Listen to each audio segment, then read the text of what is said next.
Maryland Spotlight. It's all about Maryland living. Welcome to Maryland Spotlight. I'm Kim Knight. Cancer is the second leading cause of death in Maryland. But imagine being diagnosed with cancer and not having insurance. Well, there is help.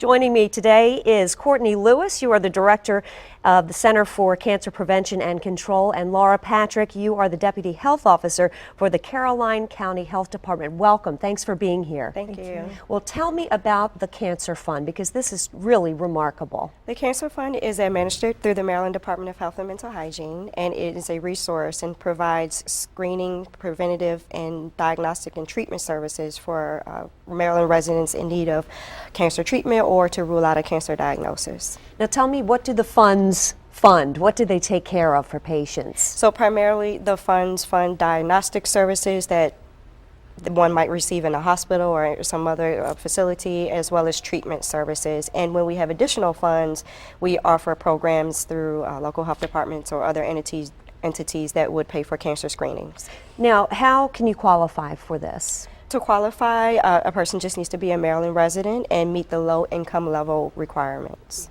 Now, Laura, do you want to talk about the application process? Sure. The Maryland Cancer Fund, we have a short application in comparison to other applications, and one of the things that our health department, each health department in the state of Maryland is able to access this fund. The application, I usually myself sit down with our client or clients and be able to fill out the form, take the time with them, because when they're diagnosed with cancer, as you all will probably agree with me, it's such a horrible time in their lives. It's devastating enough, and to have to think about, oh my gosh, I don't have insurance, what am I going to do? This and the really paperwork takes away that worry. Exactly, and they're so overwhelmed that it gives the health departments a chance to be able to work with the clients, because we do this every day.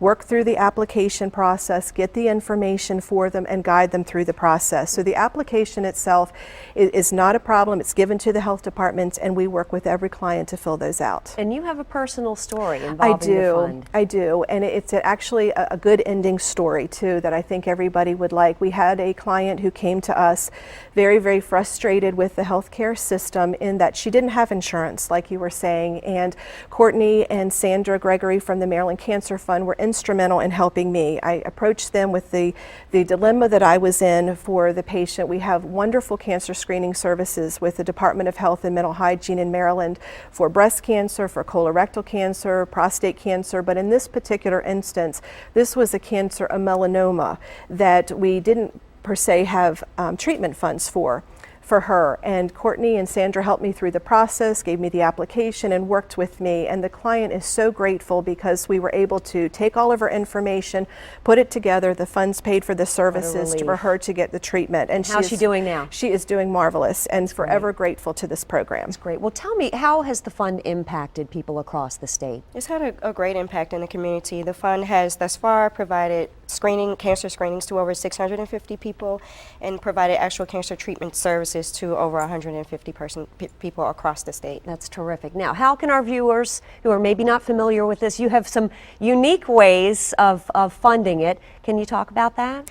Sure. On the tax returns, which this is tax season right now, on line 37, you can contribute to the funds what you would like, and it would certainly help us. And one of the things that all of us have probably either been affected by cancer ourselves, we've had a neighbor, we've had a coworker affected by this, and this is our way of being able to give back, because the money goes directly to our cancer patients for them to use. And it is 100% and 100% tax deductible. That's terrific. And you have another way? Yes, you can of course donate on line 37 on your state income tax returns, or at any time of the year you could send a check to the comptroller's office and make the check payable to the comptroller's office and make the notation to the Maryland Cancer Fund. That's terrific. Great work that you all are doing. I'm so glad that you were able to get the word out. Hopefully our viewers will take advantage of these ways to donate to the Maryland Cancer Fund. And like you said, with tax season being right around the corner, now is the time to do it.